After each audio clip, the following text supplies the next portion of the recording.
Metal Deck de Acesco, el entrepiso que se adapta a todo tipo de estructura en una presentación de Al Oído.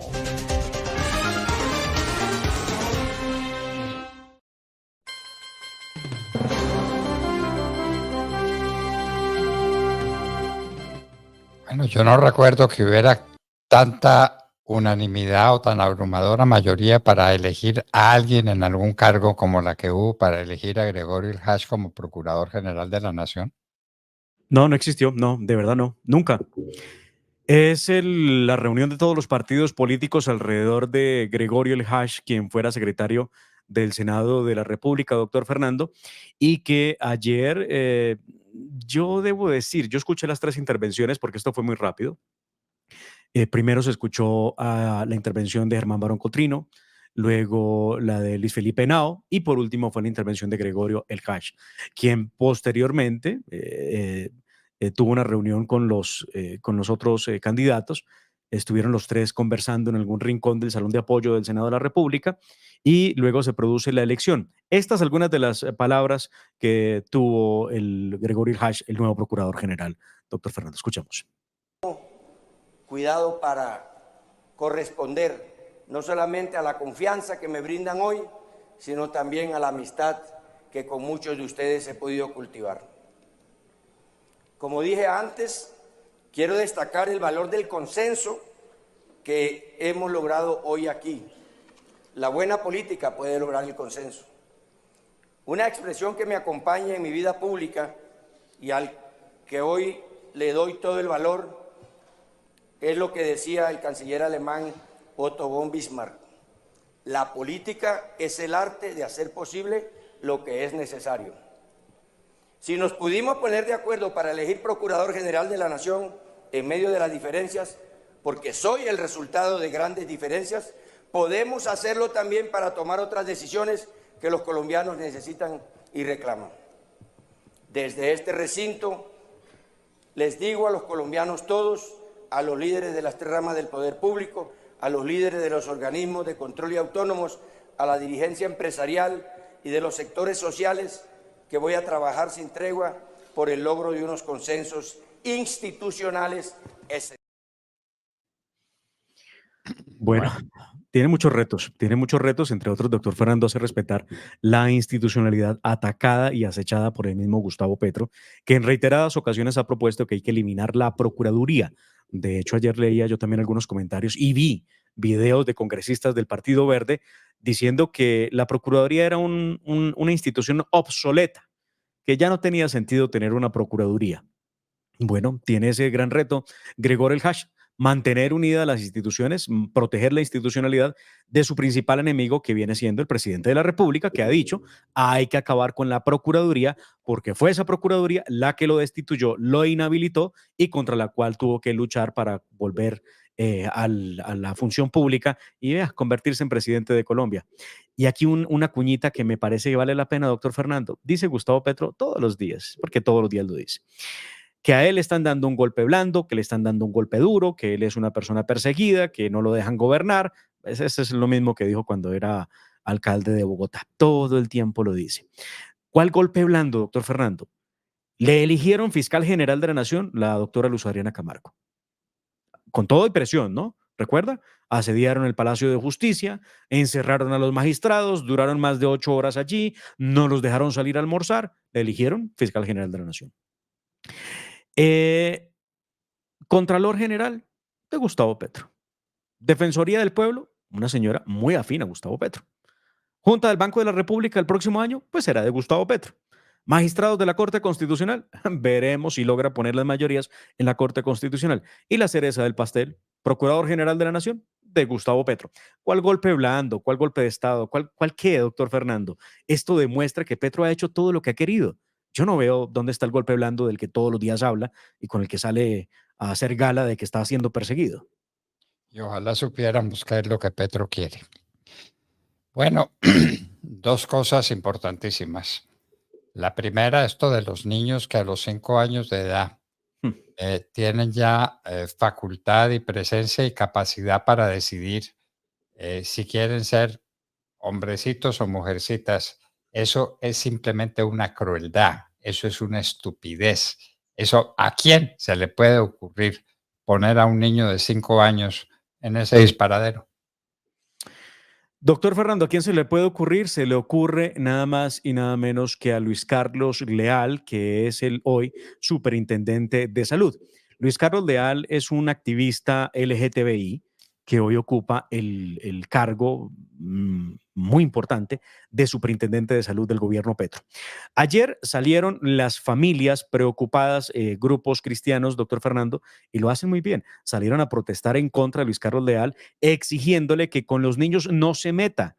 No tiene por qué usar a los niños en una de sus circulares externas en la que le ordena a las IPS que se haga todo lo necesario para garantizar, entre otras, los temas de conversión y afirmación de género sobre los niños. No sé si todos entendemos ese lenguaje. Le digo, a mí me ha costado trabajo entender a lo que nos referimos, pero es así. Eso que plantea Luis Carlos Leal, doctor Fernando, no es nada más y nada menos que un niño pueda ser objeto de afirmación de género, de sexo, desde los 5 años, sin necesidad de tutor, de padre de familia que le diga, y desde que nace hasta los 3 años, debe llevar el consentimiento de los padres de familia. Escuchamos una de esas intervenciones de los que estuvieron ayer al frente de la superintendencia. Colombia. Estamos aquí para defender a los niños, porque con los niños no se juega y a los niños no se tocan. Nosotros estamos aquí unidos por la infancia. Nos unen muchas causas, pero hoy de manera especial nos une la defensa de nuestros niños, ya que estamos firmes contra esta circular de la superintendencia y del gobierno Petro, que pretende que los niños, abusivamente pretende que los niños puedan cambiar de sexo sin ni siquiera la autorización de sus padres. Y estamos aquí para exigir que se respeten las infancias, que estamos nosotros aquí representando a millones de personas que no queremos que se metan con los niños. Y hoy vamos a decir bien fuerte, con los niños no se metan, con los niños no se metan. Bueno. Muy bien, pero ¿qué es lo que dice esa circular, doctor Fernando, y por qué lanzamos la alerta? Y vale la pena que hablemos de ello.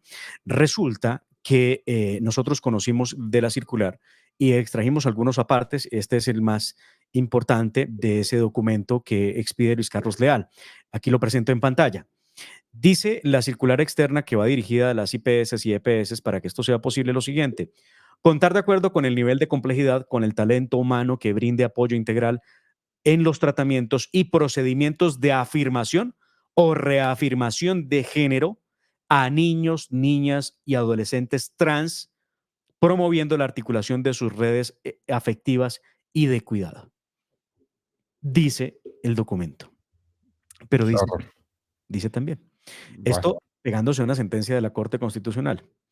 De este modo se estableció que a los 5 años los niños desarrollan su identidad de género, a los 5 años, y por ende, en los casos de intersexualidad, el consentimiento sustituto para definición de sexo es válido y suficiente únicamente cuando se emite antes de ese umbral.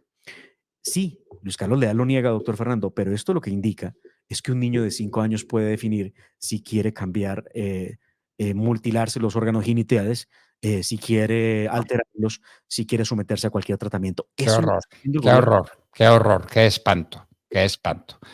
¿Y los padres de familia qué? ¿Y los centros educativos qué? No, esto es inaudito, sencillamente inaudito. Bueno, y el otro tema que le quería tratar y que me tiene el alma vuelta a pedazos es la situación del presidente Uribe en la defensa de sus derechos en un proceso en el que no lo quieren oír y no quieren permitir que se defienda. El presidente Álvaro Uribe, el mejor presidente que ha tenido Colombia en 200 años, sometido a lo que lo están sometiendo. Perseguido y tratado como el peor de los criminales. Es que esto es el mundo al revés. Doctor Fernando, ¿a qué horas el expresidente Uribe termina en este proceso absurdo mientras contra los que él luchó y combatió con la legalidad y legitimidad del Estado andan por ahí acusándolo a él? Es que es de no creer. Esto es como si, no sé, si soy víctima de un ladrón en la calle y termino yo en la cárcel por haber sido víctima del ladrón. Exactamente igual. Este es el juicio que se sigue, hoy continúa, estaremos en la hora de la verdad, muy atentos, por favor, porque vamos a retransmitir la audiencia en contra del presidente Uribe. Este es el segundo día de esta nueva etapa. El presidente está en estos momentos en la audiencia preparatoria del juicio en su contra por los presuntos delitos de soborno en actuación penal y fraude procesal. Lo que ocurrió ayer realmente es digno de Kafka. La juez 44 de conocimiento de Bogotá se negó a aplazar la audiencia como lo solicitó la defensa del presidente Uribe durante 7 días. Fue lo que pidieron. Denos, por favor, 7 días. Es lo único que pedimos. ¿Y por qué pedían 7 días? No porque quieran hacer tiempo para que prescriba, no por una marrulla, no, nada de eso, por una cosa apenas elemental. Dio a conocer la defensa del presidente Uribe que aun cuando la jueza habilitó para que recibieran todas las pruebas que hay en contra del presidente Uribe, supuestamente, esas pruebas están en los computadores y en las memorias y celulares de Juan Guillermo Monsalve, ¿recuerda usted? El principal testigo en contra del presidente Uribe, ese que denunció que cierto senador lo visitaba en las cárceles, ese que grabó a un abogado, ese que tenía whisky, mujeres, computadores, videojuegos, memorias, celulares en una cárcel, ¿recuerdan ustedes? Esas pruebas que tiene ese sujeto fueron entregadas a la defensa, después de mucho pedirlas, a la defensa del expresidente Uribe solamente este lunes que acaba de pasar, doctor Fernando. Este lunes. Entonces llegan a la audiencia y lo que hace la defensa es solicitarle a la juez, por favor, aplace 7 días la audiencia. Y la juez, muy lucida ella, habrá que decirlo, dice, no tengo por qué aplazar la audiencia. Ellos le explican, mire señora, son muchas gigas de información. Necesitamos que el forense tenga el tiempo suficiente para revisarlas y que haya igualdad de armas. No nos puede exponer de una vez a una audiencia sin que nosotros conozcamos la totalidad de los archivos. Pues no sirvió. Y aquí está una de las intervenciones del presidente Uribe. Concedí el uso de la palabra. Gracias, señora juez. No me pueden dejar a mí sin pruebas, señora juez. A mí me parece muy grave la interpretación que han hecho esta mañana. La interpretación de que estamos renunciando al descubrimiento probatorio. Lo que se está pidiendo es un descubrimiento probatorio con todas las garantías. En la audiencia del 6 de septiembre, específicamente se pidió que necesitaba mi defensa tener acceso al computador y al teléfono de Juan Guillermo Monsalve, dispositivos que habían sido decomisados por la Corte Suprema de Justicia y que estaban en poder de la Corte Suprema de Justicia. A esa solicitud, señora juez, usted contestó que sí, pero su respuesta ese día no se limitó a conocer la copia de los dispositivos, esa grabación que hacen del dispositivo, que la pueden poner en una USB. Usted aceptó expresamente, señora juez, que teníamos el derecho de acceder a los dispositivos originales. Y aquí viene un tema muy importante. Aquí nadie está presumiendo mala fe. Yo creo que mi defensa ha sido muy respetuosa y yo sí que lo he sido con usted, señora juez, en mi triste y humilde situación de acusado.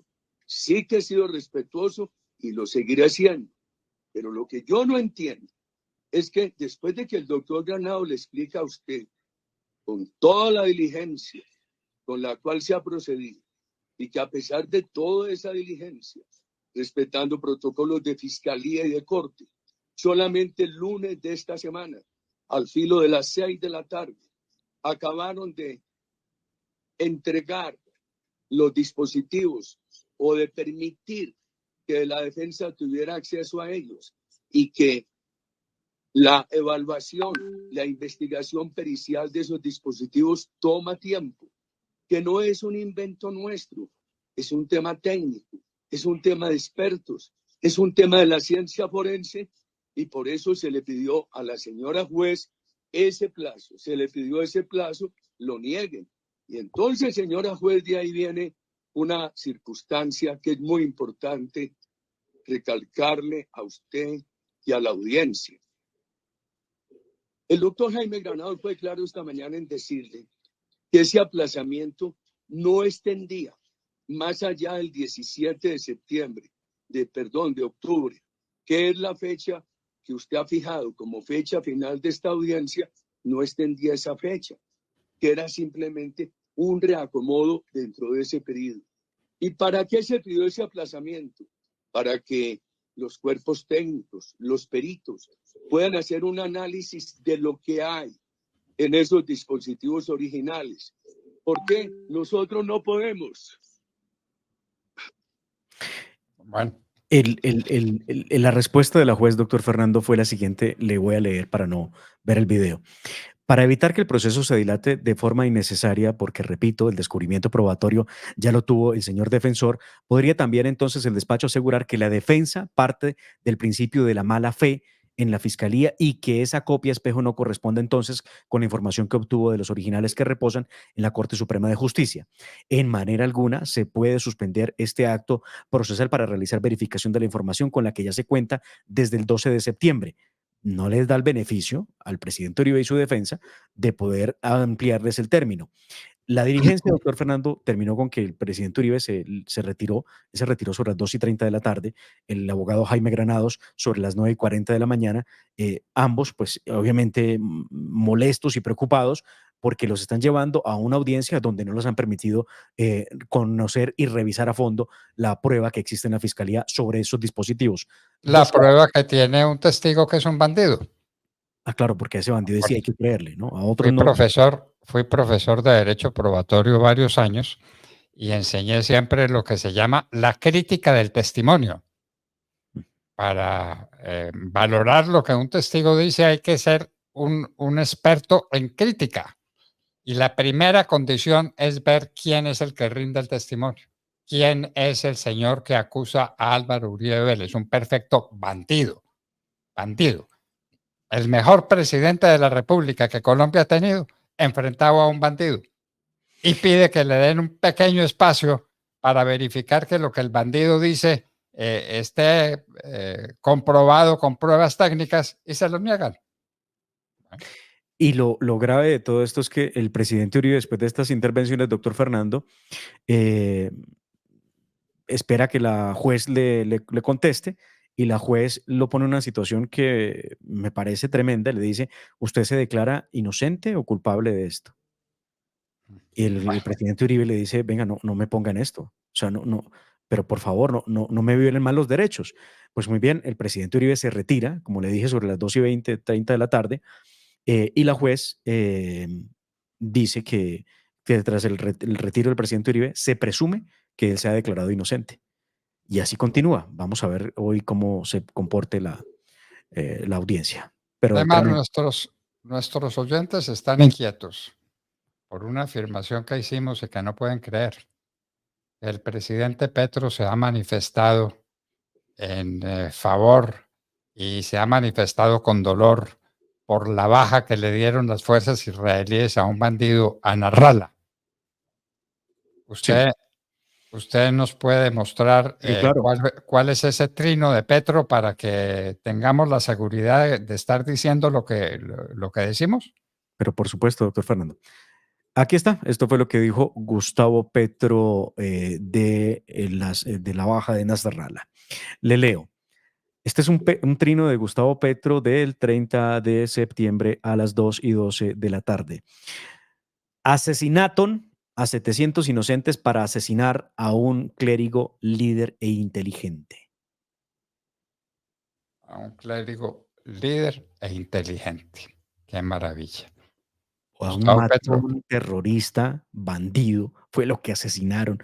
Pero el presidente... Asesinaron, no, lo dieron de baja. Perdóneme, pero hay que... Sí, perdóneme el lapsus. No, es que entre leer a Petro y tratar de rechazar esto, doctor Fernando, no hay derecho. Este es de los pocos presidentes en el mundo que salieron a lamentar la muerte de este bandido, de este asesino, de este terrorista. Miren del lado de la historia que nos pone Gustavo Petro como país. Muy bien.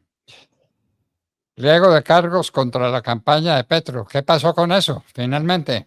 No va a pasar nada. ¿Nada? Otra semana en la que hay un lío interno sobre si hay posibilidades de que Altus Baquero, que es uno de los magistrados del Consejo Nacional Electoral, siga o no siga en el cargo, y de eso depende, porque volvieron a rotarse el expediente. Hasta que lo vuelvan a leer, recuerde que el expediente está en físico.